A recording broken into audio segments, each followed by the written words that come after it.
Pregúntale al US Marketer. ¿Cómo evaluar un trabajador que trabaja vía remoto? Esta nueva modalidad que sigue creciendo. ¿Cuáles son los puntos a considerar y cuáles son las mejores recomendaciones para los trabajadores? De eso hablamos el día de hoy en Conquistadores de América. Soy Edmundo Treviño y en Pregúntale al The US Marketer me acompaña Claudia Cárdenas, gerente de talento internacional de la empresa. Claudia, ¿cómo estás? ¿Cómo evaluamos a un trabajador que trabaja remoto? Hola, buenos días, Edmundo. En últimas fechas, debido a la contingencia de salud que pasamos, pues la mayoría de nosotros nos fuimos a trabajar a casa, ¿no? De ahí salió una problemática: cómo evaluarnos, cómo evaluar a nuestros trabajadores. Entonces, ¿qué se decidió? Se ha ido implementando. Todo esto ha ido a prueba y error, ¿no? Porque era algo que antes, pues, sí existía, pero no con la mayoría de todos los empleados. Entonces, primero que todo, es establecer objetivos claros y realistas, ¿no? No porque el trabajador va a estar en su casa, le vas a exigir más o vas a querer que entregue más pronto tus proyectos o las tareas asignadas. Entonces, primero que todo, establecer bien los objetivos. Otro punto es organizar bien las tareas. Tienes ahí en la página estos puntos, exacto. Uh-huh. Sí.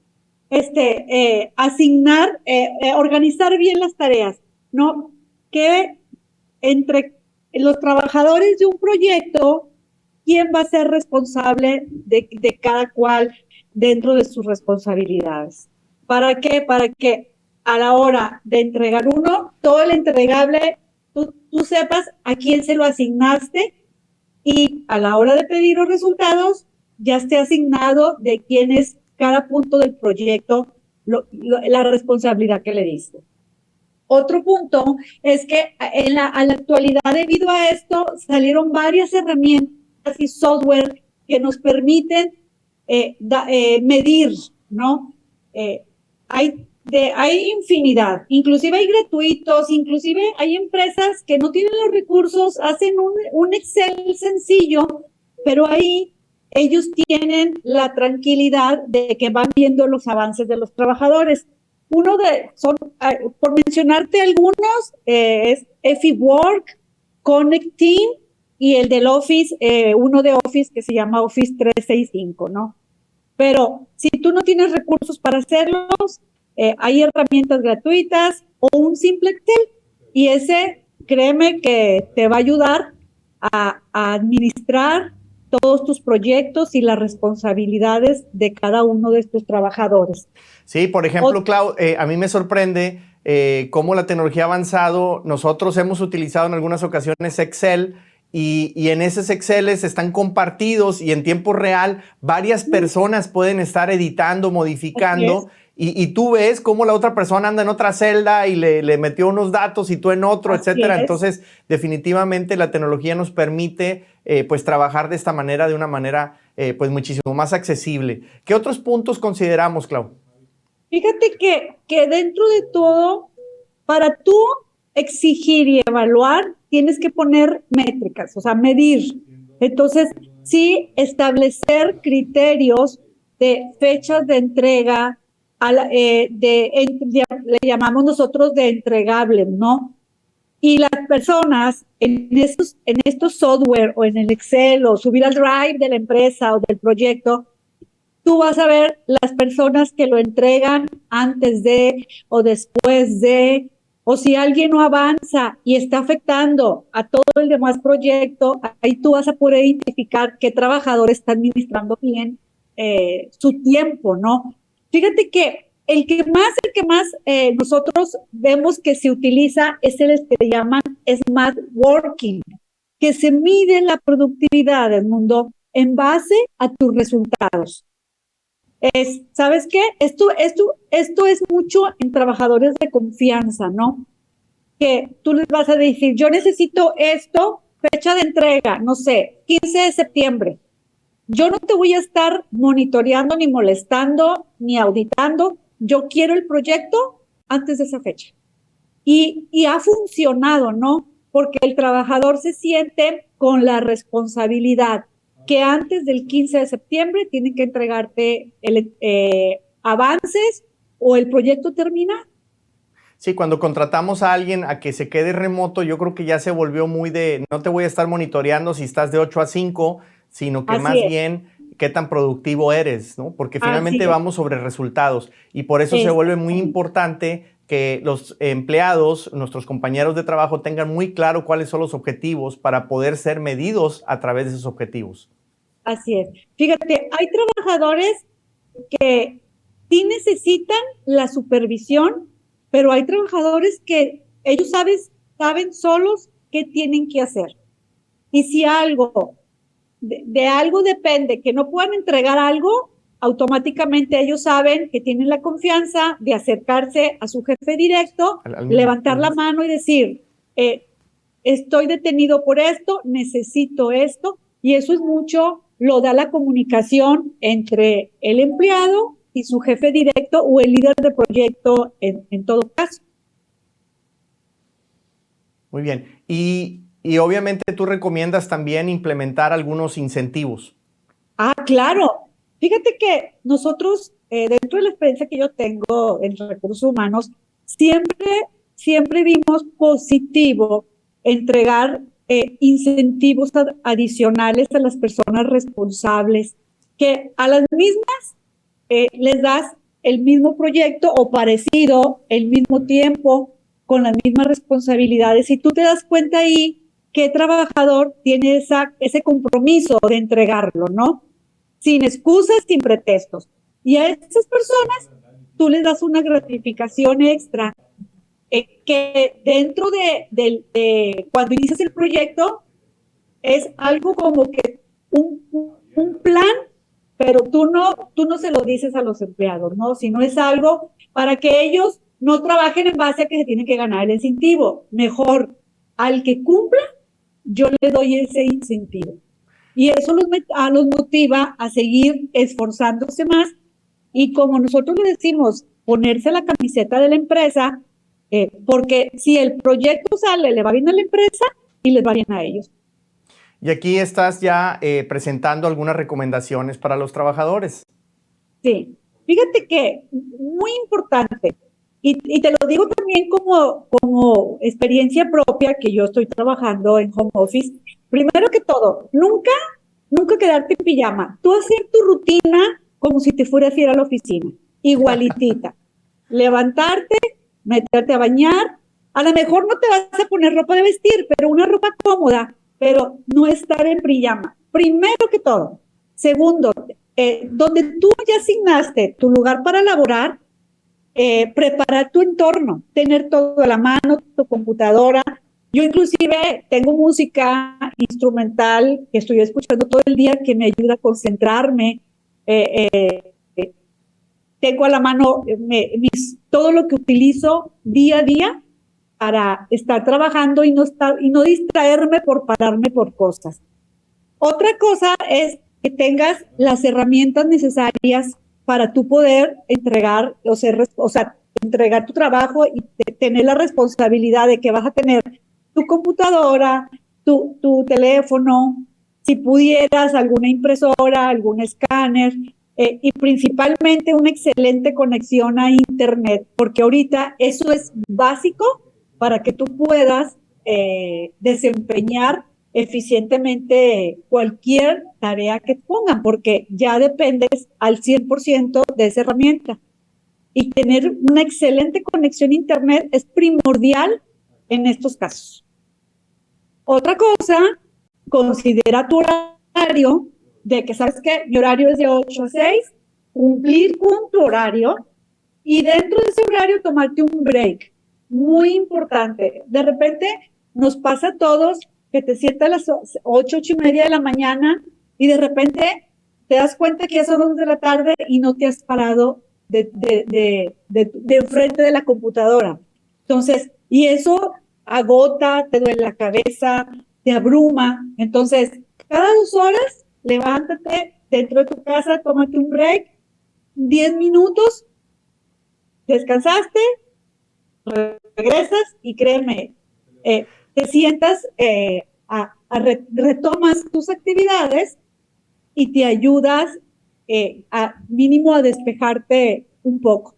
Y Sí, ayuda bastante. yo, por ejemplo, les recomiendo mucho que cuando tengan que tomar una llamada telefónica, pues puedes aprovechar, te paras, caminas un poquito alrededor, pues nadie te está revisando y además estás en el celular. Entonces, pues eso te ayuda a no permanecer sentado tantas horas enfrente de la Así es. computadora, ¿no?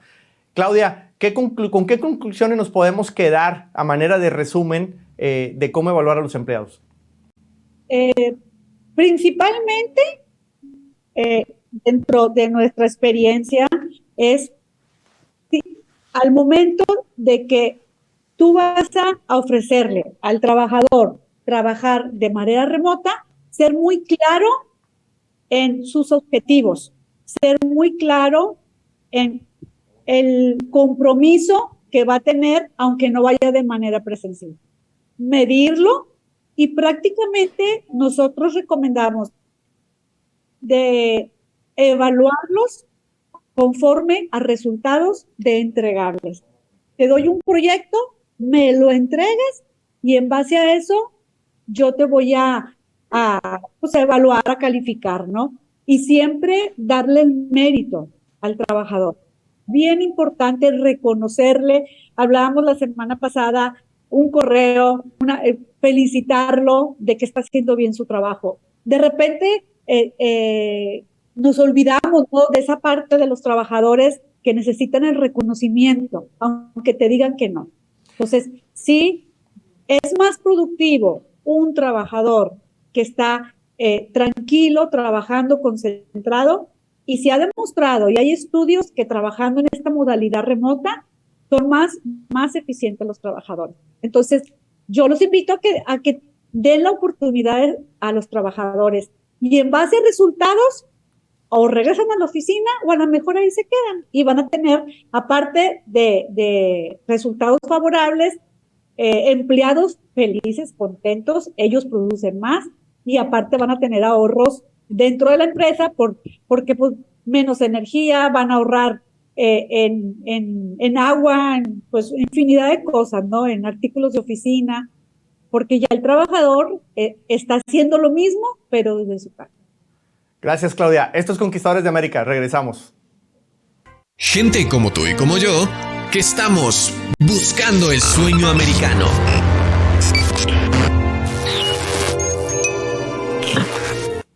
Esto es Conquistadores de América y el día de hoy vamos a hablar de la importancia del empaque, qué es lo que debe de cumplir o cuál es el objetivo de un buen empaque, qué características o funciones debe de realizar. Y pues para poder buscar el sueño americano, obviamente nuestros productos deben de estar bien empacados. Y por ese motivo invité el día de hoy a Jorge Orozco, que es el gerente de operaciones de The US Marketer, para que hablemos de este tema. Y ya lo saben, también al final del video pueden darle ustedes like, comentarlo, mandarnos sus preguntas. Pueden ir a mi página de internet edmundotreviño.com, donde tengo un blog y ahí con gusto también puedo pues resolver todas sus dudas de los negocios internacionales. Jorge, ¿cómo estás?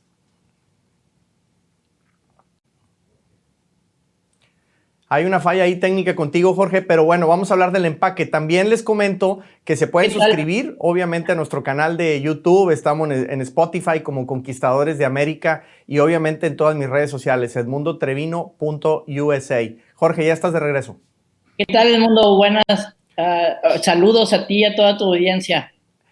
Pues, a ver, la importancia de un buen empaque, ¿qué factores debe de cumplir? Tenemos por ahí una paginita, una diapositiva, una presentación que podemos compartirles. Sí, mira, yo creo que estamos hablando de un tema sumamente importante que son los empaques y creo que es un tema bastante integral que abarca varios aspectos, pero empecemos, ¿qué es un empaque? El empaque principalmente es el contenedor de nuestro producto principal. Pero nosotros al hablar de empaque nos estamos refiriendo no nada más al empaque físico, sino a la serie de actividades que van desde el diseño y la producción del contenedor del producto para que tenga una mejor presentación, pero también para que lo proteja. Entonces, ¿Por qué es importante nuestro empaque? En primer lugar, creemos que el empaque es importante porque es el primer contacto que se tiene del producto con el cliente. El cliente es lo primero que ve, lo primero que le llama la atención. Además, creo que el empaque es uno de los principales diferenciadores que tiene el producto. Que Sí, puede ser una gran herramienta de diferenciación, ¿no? Si estás en un anaquel donde hay 80 competidores y tu empaque se distingue, pues obviamente la gente va a voltear a verlo, ¿no? Entonces es muy importante cumplir no nada más con el tema de seguridad, de proteger al producto, sino también en aspectos de marketing para efectos de que destaque, ¿no? Que se diferencie. Es correcto. Además, entre los varios objetivos que tiene el empaquetado del producto, como ya dijimos, pues es protegerlo, en primer lugar, contener el producto, pero también te identifica cuántos productos no hemos visto nosotros que al ver el empaque sabes cuál es la marca cuando ni siquiera has visto el logotipo, cuántas empresas, cuántos productos novedosos y se identifican simplemente por cómo están empacados. También son una forma de transmitir y persuadir al cliente para que para que pues se decida por nuestro producto, ¿no? Además, pues obviamente tiene que estar diseñado de una manera que te facilite la transportación, la protección y el almacenaje del producto. Y pues muchas veces, aparte del producto principal, pues también se diseñan empaques para que tengan otras funciones, como para que te ayuden a guardar el producto una vez que lo usaste, lo sigas guardando en tu casa. Y obviamente actualmente pues vemos muchas empresas que se dedican mucho a diseñar productos que sean acordes con el medio ambiente, que puedan reciclarlos, que los puedan reutilizar en otras cosas, que también es importante para esto el empaque, ¿no? Yo creo que muchas veces las empresas internacionales que quieren vender productos en Estados Unidos, cuando llegan a este mercado se dan cuenta que el empaque juega un rol primordial y muchas veces no les hace sentido porque sobre todo en Latinoamérica se venden muchas cosas a granel y aquí se invierte mucho en empaque. Entonces es muy importante, como bien dices, para identificarlo, para protegerlo. Para facilidad de transportación, pienso que aquí muchas veces no pensamos en eso los fabricantes o productores extranjeros. Y muy importante, también para que lo puedan guardar en casa y después cómo utilizarlo en casa. Y ahí entra un poco lo que tú has hablado en otras ocasiones de la experiencia del cliente. ¿Qué siente ese cliente al abrir el empaque y recibir un producto? Entonces esto es muy importante. Y yo le agregaría un punto final que se está poniendo obviamente muy de moda y es muy importante el tema ambiental. ¿Qué tipo de materiales estamos utilizando? Si van a poder ser reciclados o reusados. Imagínense un empaque que en lugar de ir directamente a la basura pueda ser utilizado en alguna otra función diferente a la inicial, que era pues identificar, transportar y comercializar un producto. Sí, sin lugar a dudas, la parte ambiental cada vez es más importante en nuestros empaques. Entonces, al momento en que nosotros hablamos de empaque, tenemos que considerar pues la funcionalidad, el diseño. Muchas veces diseñamos empaques nada más para protegerlo del polvo, pero no nos damos cuenta que hay que ayudarlo también para la transportación. Y no nada más estamos hablando del principal contenedor del empaque, ¿verdad? Porque al hablar del empaque tenemos que tomar en cuenta, sí, el contenedor principal del producto, pero también el embalaje. Cómo es que cuando vas a transportarlo del almacén, de tu fábrica al almacén, cómo es el embalaje, que el embalaje vaya adecuado también, tomando en cuenta pesos, por dónde lo vas a enviar, por barco, por tren, por vía transportación, por camiones. Entonces es importante considerar varios aspectos, hablar con varios aspectos de logística, con tu departamento de logística, con tu departamento de diseño, con tu departamento de marketing, porque sin lugar a dudas, el empaque, como bien dijimos al principio, es el principal contacto con el cliente, debe de ser muy atractivo en cuestión a colores.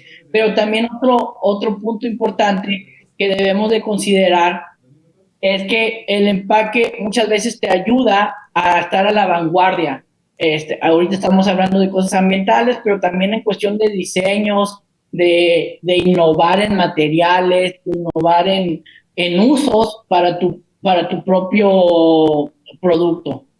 Y además, como te comentaba, hay que considerar varios aspectos, hasta los vendedores, porque muchas veces, por ejemplo, el empaque principal de un vino, pues es la botella, y a veces tenemos muy claro la botella, pero no nos damos cuenta que al enviársela al cliente final, no se envía la botella sola, sino que necesita estar dentro de una caja, que la caja protege esa botella, y a veces no lo tomamos en cuenta y dejamos al distribuidor que se quede con ese problema cuando debemos de resolverlo desde un principio. Sí, yo como conclusión, Jorge, me quedo con las funciones que debe cumplir el empaque, es decir, no solamente es el primer empaque o el primario, por así decirlo, sino también un secundario o un terciario, dependiendo de las cantidades a las que tenemos que embarcar. El día de ayer me reunía con una distribuidora muy fuerte de productos, pues me decían eso, ¿no? Muchas veces las tiendas o las grandes cadenas te exigen, entrégame en cajas de 24 y luego en tarimas de tantas cajas, etcétera, cosas muy estándar que tenemos que considerar. Muy importante que todos esos empaques pues cumplan con estas funciones que tú has mencionado. Así es que muy importante el empaque para identificación, para transporte, pero también para su uso y almacenado en casa. Muy importante considerarlo, y a manera de conclusión es con lo que yo me quedo en la importancia del empaque, y siendo muy reiterativo en el tema, porque las empresas pues extranjeras que quieren vender y buscar su sueño en Estados Unidos, pues muchas veces se quedan muy cortas y obviamente los productos llegan dañados, crean una mala experiencia hacia el distribuidor primero y después al cliente, y obviamente pues son pérdidas porque finalmente son productos que quedan como mermas. Así es que pues gracias, Jorge, por estar aquí. Conquistadores de América, ya lo saben, si les gustan este tipo de videos, compártelos, coméntelos, mándenos sus preguntas y también suscríbase a nuestros canales. Esto es Conquistadores de América y vamos a platicar de la importancia de las etiquetas en el empaque, pero también vamos a hablar de los empaques desde el punto de vista reglamentario, comercial, y cuáles deberían ser los pasos para diseñar un correcto empaque para un producto que se quiera comercializar en el mercado americano. Estoy con Jorge Orozco, gerente de operaciones de The US Marketer, para platicar de ese tema. Jorge. ¿Qué tal el mundo? Pues en realidad sí, las etiquetas son bastante importantes dentro del empaque de nuestro producto, ya que las etiquetas es una impresión algunas veces, otras veces es un sticker que se le pega, pero ahí es donde viene toda la información de nuestro producto. En primer lugar, pues muchas veces viene principalmente pues nuestra identificación, nuestro logotipo, el producto, la marca, así como la descripción, qué es lo que contiene, las cantidades y las instrucciones de cómo se utiliza el producto, y algo muy importante, dependiendo si es algo que tiene un periodo de vida, pues viene la fecha de caducidad.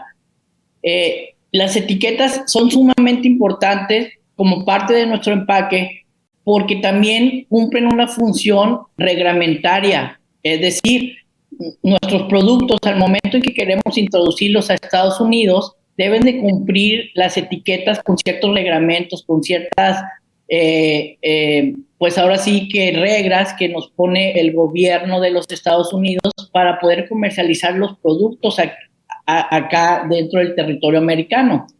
Y esto muchas veces depende no nada más del producto y de qué está hecho, sino también a quién va dirigido.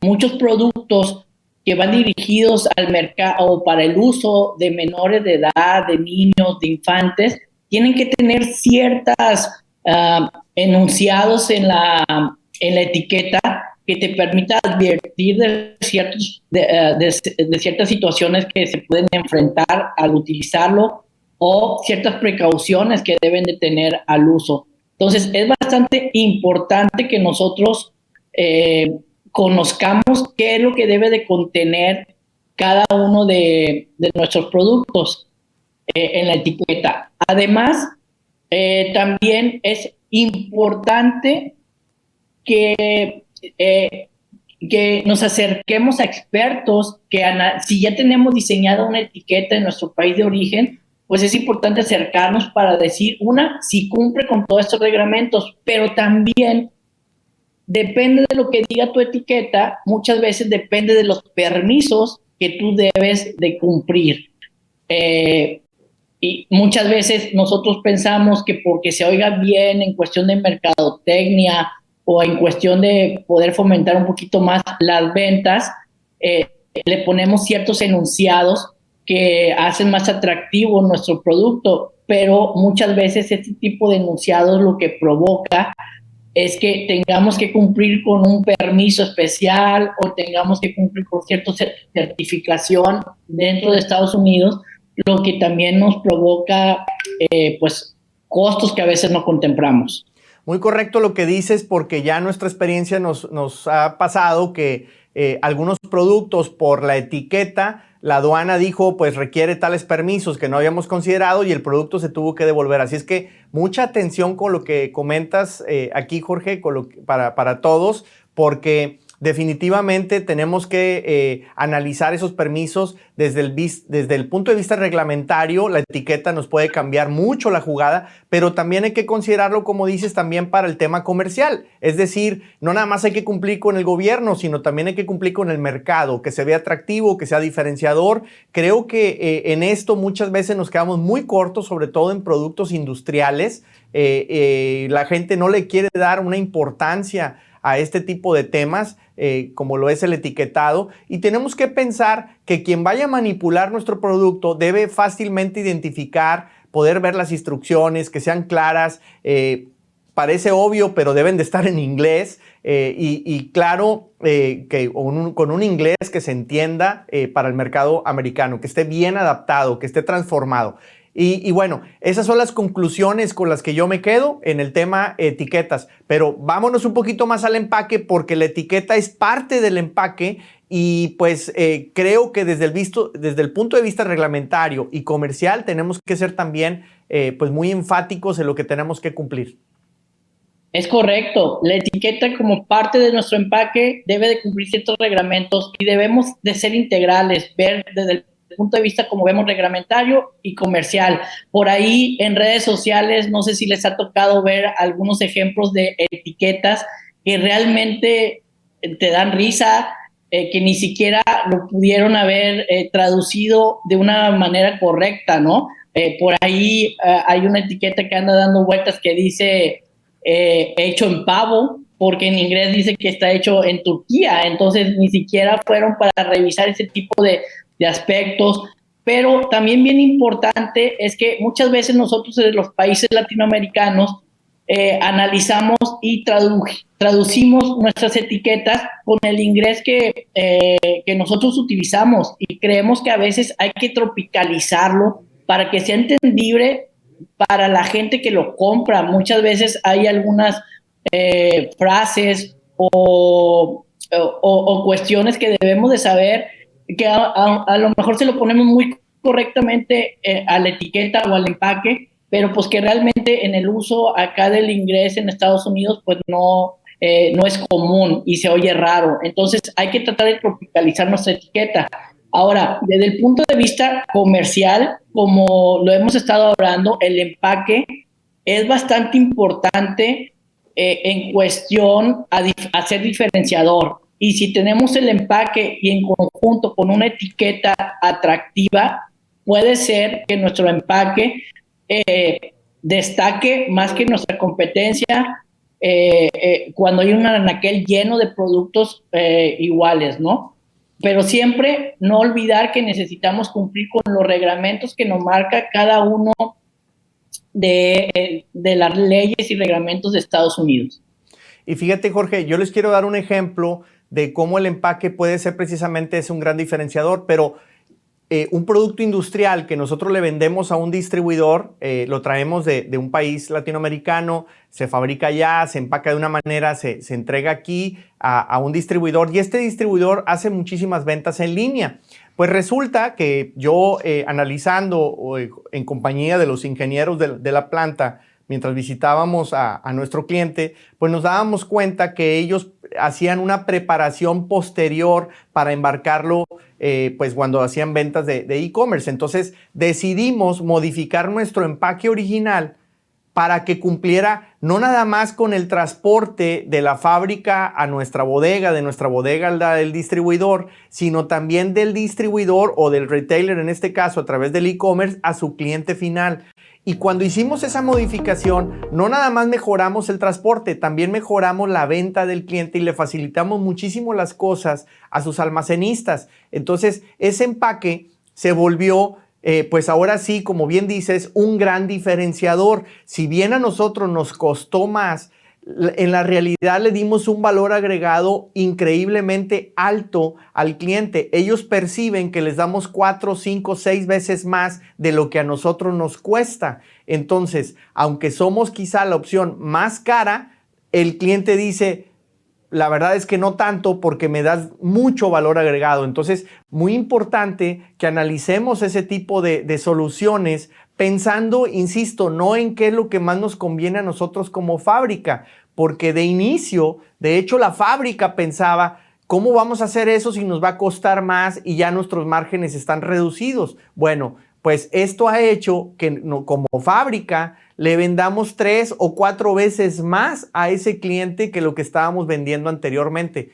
por un pequeño cambio de centavos de dólar. Entonces, sí nos cuesta más, pero esa inversión ha hecho que nuestras ventas se incrementen de manera exponencial. Así es que muy importante analizar porque a veces las soluciones o nuestras diferenciaciones no están en el producto como tal. Pueden estar en el etiquetado, pueden estar en el empaque. Entonces todo eso está relacionado obviamente con la logística, hacia dónde vamos, cómo vamos, pero tenemos que quitarnos, por así decirlo, la viga que está enfrente de nosotros, porque debemos de considerar que nuestra cadena de suministro no va de nuestros proveedores hacia nuestra fábrica y de nuestra fábrica a nuestro distribuidor. En realidad el producto no es para nuestro distribuidor, es para alguien más y tenemos que pensar en cómo le hacemos la vida más sencilla a ese distribuidor a través quizá del empaque. ¿Algún otro ejemplo, Jorge, antes de irnos a las conclusiones porque se nos acaba el tiempo? Sí, pues mira, en realidad ese es un ejemplo muy importante que dentro del equipo de US Marketer y tú te tocó vivir y hacer que funcionara. Ahí hay muchos ejemplos, pero uno que yo creo que es bastante notorio es por ahí, estaba viendo en los años 70 las ventas de las rocas como mascotas, que era simplemente agarrar una roca y ponerlo en un empaque muy atractivo. Y esto ocasionó que hubiera ventas de millones de dólares y de hecho, si todavía tú te metes por ahí en e-commerce, todavía puedes comprar este tipo de cosas y no es otra cosa más que un empaque muy atractivo, ¿no? Entonces creo que es bastante importante tropicalizar el buen diseño de los empaques y etiquetas a nuestro proyecto.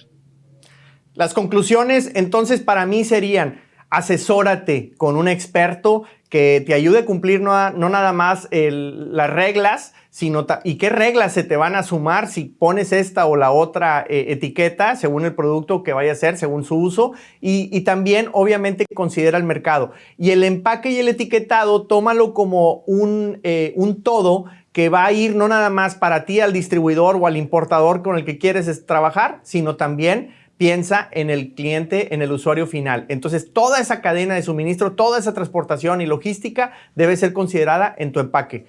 Si te gustó este video, por favor, dale click, compártelo. Y esto es Conquistadores de América. Regresamos en un siguiente episodio. Hablemos de visas.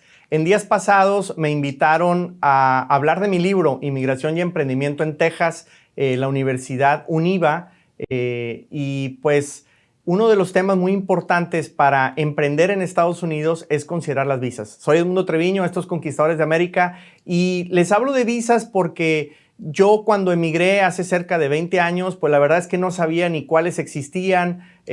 Pensaba que era ilegal abrir una empresa si no tenías una determinada visa de trabajo, una residencia sobre todo. Pienso que la mayoría pensamos siempre en la famosa Green Card para la ciudadanía, pero no pensamos que existen muchas visas disponibles para emprendedores, para empresarios, también para trabajadores que quieren vivir y laborar aquí en Estados Unidos. Así es que muy importante este tema de visas, que se asesoren. Yo les voy a dar algunos datos que estuve investigando en internet, pero obviamente es importante que siempre esto lo comenten con un abogado para que revise su caso, porque como dicen por ahí, cada cabeza es una barbacoa. Bueno, pues cada caso es una visa disponible que pudiera existir para ustedes. Nuestra misión es informar, y que si alguien quiere emigrar no lo haga de una manera pues así, sin educación, sin información, y pensando que la única forma de venir a Estados Unidos es cruzar el río o el desierto, lo cual obviamente yo no recomiendo,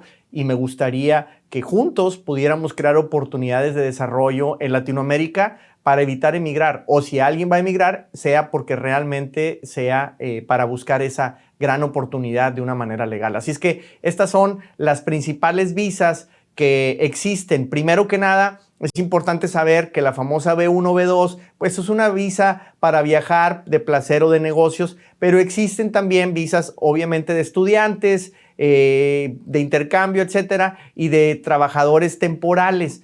Hay visas de inmigrante y no inmigrante. Entonces, todo eso lo pueden encontrar en páginas de internet de la misma Departamento de Inmigración de Estados Unidos. Y entonces, resulta que, como me lo dijo el abogado Aponte, que es un socio de nuestro equipo en The US Marketer, pues prácticamente las visas están pues en todo el abecedario. Existen muchísimos tipos de visas y ahí pues también los invito a que escuchen nuestro podcast en Conquistadores de América y en el canal de YouTube, porque él habla mucho de todas estas visas, y seguramente lo seguiremos haciendo porque veo que existen todavía muchísimas dudas. Hay tanta información que confunde, y en ocasiones pues hay tan poca información que de una manera pues un poco ingenua queremos hacer nuestros planes de cómo emigrar para emprender en Estados Unidos. Así es que este es el abecedario de las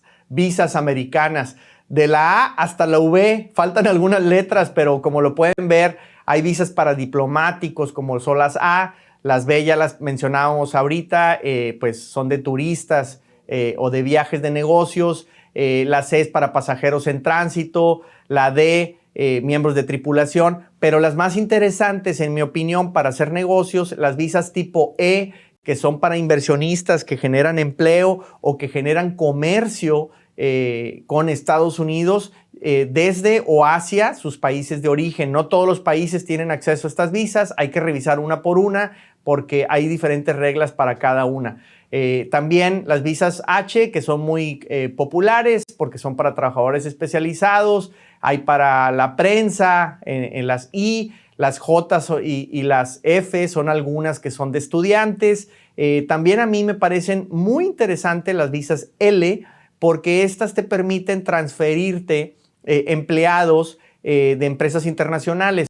Si tú tienes una empresa, digamos en Colombia, en Chile, en Brasil, y quieres abrir una sucursal de tu misma empresa en Estados Unidos, pues puedes transferir a través de la visa L, quizá algún empleado o gerente para que realice esa función de abrir la empresa, contratar empleados, empezar operaciones, etc. Entonces son visas que me parecen muy interesantes también para el tema de los negocios. Después, algunas visas que son muy especiales, o mejor dicho, para extranjeros con capacidades extraordinarias, las tipo O, también muy interesantes. Y bueno, hay algunas pues un poquito no tan comunes como la P, la R, para artistas, para trabajadores religiosos, y una visa que a mí me interesa muchísimo y veo con una gran oportunidad exclusiva para mexicanos y canadienses es la visa TN. Esta visa es para profesionistas o técnicos muy especializados que se requieren en Estados Unidos. Entonces existe una lista, si ustedes se van a Google y teclean por ahí TN Professions List, o sea, la lista de profesiones que incluye la visa TN, te va a dar una gran cantidad de profesiones como ingenieros, economistas, administradores, gerentes de marketing, hay por ahí ingenieros agrónomos o agropecuarios, etcétera.